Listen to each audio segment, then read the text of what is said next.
So, good morning. This morning, I want to talk about seeking clarity about our individual lives, in our individual lives. And as you know by now, if you've been coming here a while, there's this inevitable flow, ebb and flow of emotions and moods on this Buddhist path. And it's often shows up as a paradoxical feeling of progress and then regression back and forth. How am I doing on the path? And this is certainly not unique to any of us. And it's really resonant, this ebb and flow with this journey of cultivating mindfulness, cultivating self-awareness and compassion on the Buddhist path. And it reminds us, this ebb and flow, that spiritual growth is not about perfection. It's rather, at the end of the day, it's about seeing ourselves clearly, seeing the world clearly, and showing up for our lives with honesty, with courage, and with patience. In the early stages of practice, many of us have experienced this, whether we're doing meditation or mindfulness, off the cushion or ethical living. There's often this initial sort of honeymoon phase where we feel a sense of achievement, where we start to feel greater kindness, greater awareness, more gentle, more at peace. And these early glimpses of transformation are encouraging because they motivate us to continue on the path. But then there becomes a time where we sort of hit a wall, or there's a sense that our progress is faltering. And then instead of feeling better, we start to feel worse. We start to judge ourselves. We get angry, we get impatient, we envy what we think is the progress of others. We just become dissatisfied. And at this point, the common reaction is something like, am I regressing? Is this practice failing? Does this practice not work? And so on. But from the perspective of the path, this is not a sign of failure. It's rather a sign, it's a deeper form of progress, because the early benefits of progress are just like ripples on a pond. There's not a whole lot of depth. They're visible and they're gratifying, but they're not the full picture. And as we continue to practice, our capacity to observe our minds sharpens. We begin to not only see the surface, but the greater depths and the murkiness that we've not noticed before. And often that's where some of the less appealing qualities about ourselves resides, in that murkiness.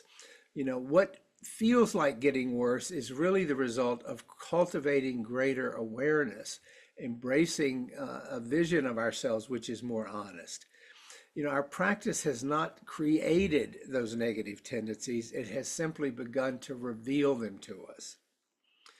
Think of it as, a mirror or a magnifying glass, where our practice begins to reflect back to us the truth of who we are without distortion, without all the positive spin that we might otherwise want to put on it. When we begin to pay attention, close attention, mindful attention to our thoughts, our emotions, our behaviors, we naturally become more aware of those aspects of ourselves that have previously gone unnoticed. And this includes sort of ugly thoughts and feelings that fill us with shame when we go there. Anger, jealousy, selfishness, insecurity, the list goes on and on. This would often happen. This is similar to what happens when people begin psychotherapy. Over the years when I work with folks, they initially have this sort of honeymoon phase. And then the tendencies which have always been hidden, as we would begin to dig deeper, these habitual patterns would start to emerge, the things that distraction or denial had kept out of our awareness. The magnifying glass of mindfulness is not there to shame us. It's not there to judge us. Its purpose is simply to help us see more clearly, to cultivate clarity. When we see our faults, we have the opportunity to work with them. When we're denying them or distracting from them, they're just there. They're working on us. We can't do much about them. Without awareness, we remain trapped in ignorance, mistaking our unskillful habits often for what is our true nature. But as our awareness deepens, we begin to untangle this mess. We begin to untangle ourselves and see that we have choices about some of those qualities that we didn't see before. This is why the Buddha emphasized mindfulness as the cornerstone of our path to freedom. And it's why we need to really understand the importance of showing up for our experience, showing up completely. A powerful reminder that this path is not about escaping from life or escaping from parts of ourselves, but it is about fully engaging with the reality of the present moment, whatever it may contain. And this is what I mean by clarity this morning. And believe me, it requires courage, it requires fortitude, especially when that present moment awareness reveals aspects of ourselves that we find unpleasant or painful, or that we'd just prefer to not have. The process of shining a flashlight in the dark corners of our personalities that I often talk about. I mean, just reflexively, we don't like to go there. In the Dhammapada, the Buddha says, as a solid rock is not shaken by the wind, so the wise are not shaken by praise or blame. As a solid rock is not shaken by the wind, so the wise are not shaken by praise or blame. And there he's saying we need to look at all the stuff, even the blame stuff, the negative stuff, and just hold our ground. This teaching from him reminds us that true equanimity comes from accepting all aspects of our experience, not just the pleasant ones, not just the positive ones. When we resist the uncomfortable truths about ourselves, we perpetuate our suffering. We continue to act on those uncomfortable truths. They continue to impact those around us. They continue to impact how we feel about ourselves. And importantly, we expend valuable energy trying to hide those truths. I spent years exhaustively trying to hide those truths from myself. But when we start to open to them, when we meet them with openness and compassion, then we have the possibility to accept them, to transform them, to free ourselves from them, and a weight literally comes off of our shoulders.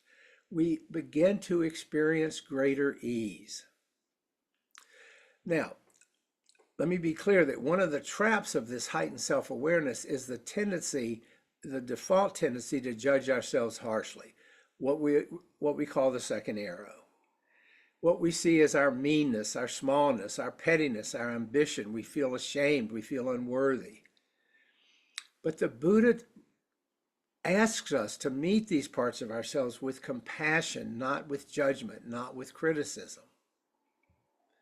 The practice of metta, loving kindness, is particularly helpful in this regard, is particularly helpful in meeting these undesirable parts of ourselves with compassion rather than criticism. Because by cultivating goodwill toward ourselves, we learn to hold our imperfections with gentleness, not with harshness. Now, this doesn't mean we excuse harmful behaviors or we rationalize them or we ignore the need for change. It means that we recognize that we're simply human, that we struggle, and that we do the best we can. But we set an intention to do the best we can. Self-compassion, the practice of self-compassion, creates the inner safety and the stability to confront our faults without being overwhelmed by them. This is a very tender thing to do, to sort of open to our faults. But remember, the path is not becoming a perfect human being. We all fall short of that mark. It's instead about waking up to the truth of who we are and learning to live with who we are with wisdom and compassion. And the process is ongoing and it is non-linear. It kind of ebbs and flows. And there'll be times when we think we're making great progress and times when we feel like we're stuck or we're regressing or we haven't made any progress. These fluctuations are natural and inevitable. The famous Zen teacher, Shunryu Suzuki, who's now deceased, famously said, "Each of you is perfect as you are, and you could use a little improvement." Each of you is perfect as you are, and you could use a little improvement. I love his teachings. I love that quote. But this paradox that he expressed captures the essence of our practice. On one level, we're already complete as we are. Our Buddha nature, that inherent potential for awakening, is always within us. And on another level, we're always a work in progress, continually growing, continually learning. The challenges described in the Suzuki quote are not obstacles to the practice. They are the practice. It is the practice itself. Each moment of doubt, each moment of frustration, each moment of self-criticism is an opportunity, a teachable moment to deepen our understanding, to strengthen our commitment to the path, to increase our acceptance of the totality of who we are, warts and all. By cultivating mindfulness, compassion, and patience, we learn to navigate the ups and downs of the path with greater ease, because those ups and downs are inevitable. They are part of the deal.